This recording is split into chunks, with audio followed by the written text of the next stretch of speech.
Bienvenidos, hoy nos vamos a sumergir en un verdadero misterio financiero. Uno que además se esconde a plena vista. Así es. La pregunta es, ¿cómo se construye una fortuna multimillonaria sobre la base de la fe? Tenemos aquí sobre la mesa una serie de documentos, demandas, reportajes, archivos judiciales. Son como el mapa de un tesoro y a la vez el expediente de un caso muy, muy complejo. Exacto. Nuestra misión hoy es seguir el rastro del dinero de los líderes de la Iglesia a la luz del mundo. O sea, desde el sobre de la ofrenda hasta las mansiones. Y es un rastro fascinante, la verdad. Lo que vamos a hacer es juntar las piezas que nos dan exclusivamente estas fuentes. Solo las fuentes. Solo las fuentes. No vamos a especular. Vamos a conectar los puntos que los investigadores y los documentos, pues, ya han puesto sobre la mesa. Se trata de entender la mecánica de este sistema. Perfecto. Pues arranquemos por el principio de todo. ¿De dónde viene el dinero? Los documentos en esto son unánimes. Sí. La inmensa mayoría de los ingresos viene de los diezmos, de las ofrendas que entregan millones de fieles en todo el mundo. Sí, pero a ver, hay que entender la escala de la que estamos hablando. No es la colecta de una iglesia de barrio, no. Claro. Lo que se describe aquí es un sistema de recaudación casi industrializado, que opera a nivel global y mueve millones y millones de dólares, principalmente en efectivo. En efectivo. Ese es el punto clave. Totalmente. Los testimonios que están en los expedientes hablan de una devoción total. Los fieles no solo dan el diezmo, sino que entregan joyas, propiedades, regalos.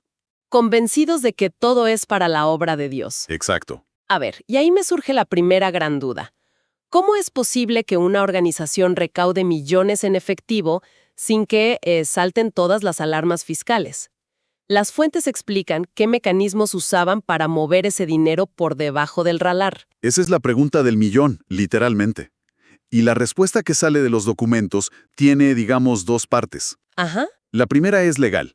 Las organizaciones religiosas, sobre todo en Estados Unidos, tienen protecciones fiscales muy amplias. No están obligadas a reportar sus finanzas como lo haría una empresa, por ejemplo. Entiendo. Y la segunda es la confianza. El sistema funcionaba o funciona sobre la base de una fe ciega. El dinero se entregaba en efectivo a ministros locales, y ellos lo hacían llegar a la cúpula. Es un flujo de capital basado en la lealtad, no en transferencias bancarias que se puedan rastrear. Claro, es el entorno perfecto para el desvío de fondos, supongo. Según las acusaciones, sí. Claro, el dinero en efectivo no deja rastro. Y es esa falta de rastro lo que nos lleva a lo siguiente. Si el dinero entraba así, ¿en qué se convertía? ¿A dónde fue a parar toda esa fortuna? Bueno, aquí es donde el rompecabezas empieza a tomar una forma muy concreta y, la verdad, bastante extravagante. A ver. Las investigaciones, tanto judiciales como periodísticas, han mapeado una cartera de bienes impresionante. Hablamos de múltiples propiedades en Estados Unidos, en zonas de altísimo valor. ¿Dónde, por ejemplo? Pues mira, en California, en Texas, en Florida. Con un valor que las fuentes estiman en más de $7 millones. $7 millones. Sí. Casas en zonas costeras, residencias de lujo.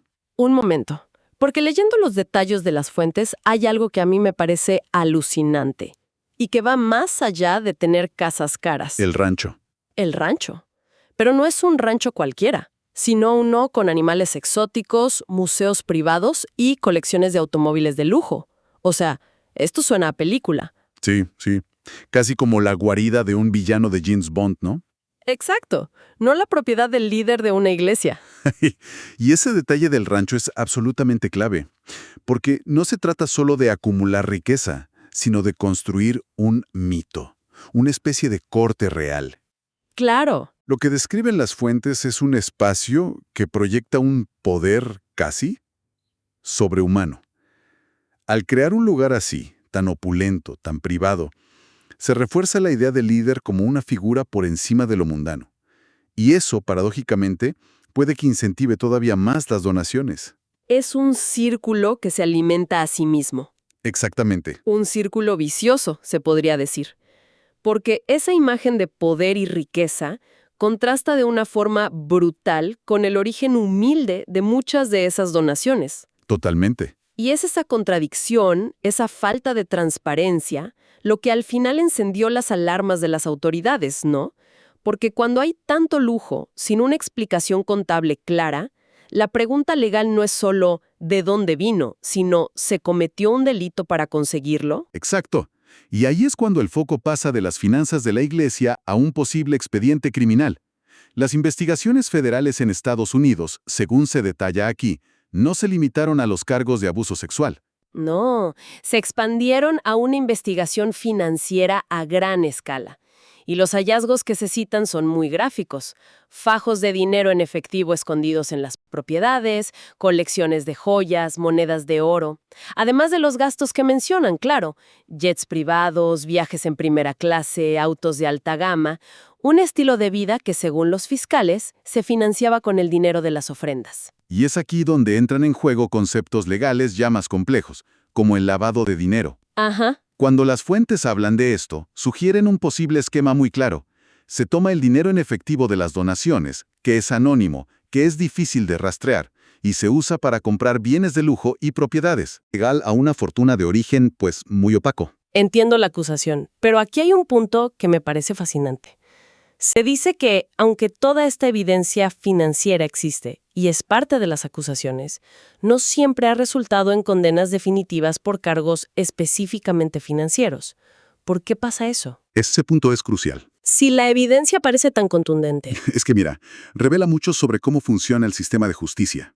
Y es a menudo frustrante para los investigadores. En casos así de organizaciones tan grandes, desenredar una red financiera internacional puede tomar años.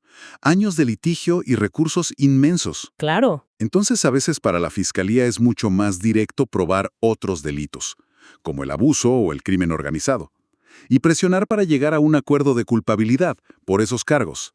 O sea, es una cuestión de estrategia legal. Es estrategia, sí. El resultado es que los líderes terminan en la cárcel. Pero la maquinaria financiera que lo sostenía no siempre queda, digamos, completamente desmantelada o juzgada.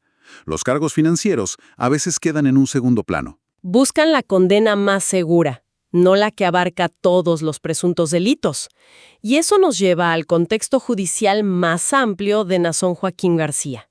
Los documentos que analizamos dejan muy claro que él enfrenta cargos federales que van mucho más allá de lo sexual. Totalmente. Hablan de criminalidad organizada y prácticas corruptas, que están íntimamente ligadas a todo este entramado financiero. Claro. De hecho, la narrativa de la Fiscalía, según se lee aquí en los expedientes, es que el abuso de poder no era solo sexual, era también financiero y psicológico.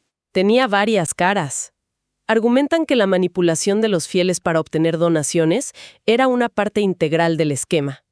Los documentos sugieren que el dinero tenía dos posibles orígenes: la explotación de la fe y, cito, otros métodos no aclarados. Lo que deja la puerta abierta a otras cosas, claro. Exacto. Todo vuelve al mismo punto, la conexión entre el poder espiritual y el control financiero. De acuerdo. Hemos cubierto bastante terreno. Para recapitular los puntos más importantes, ¿qué te parece si usamos la estructura que proponen algunos de los propios reportajes? Me parece perfecto. ¿De dónde salieron los millones? La respuesta corta es: de los diezmos y las ofrendas de los fieles. Y la respuesta larga es que, según las acusaciones formales, una parte de ese dinero se desvió sistemáticamente para construir un patrimonio personal y financiar un estilo de vida de ultralujo. Aprovechando la opacidad del sistema. Aprovechando las donaciones en efectivo. Exacto. Perfecto. Segunda pregunta. ¿Hay pruebas de cómo se gastó ese dinero? Sí.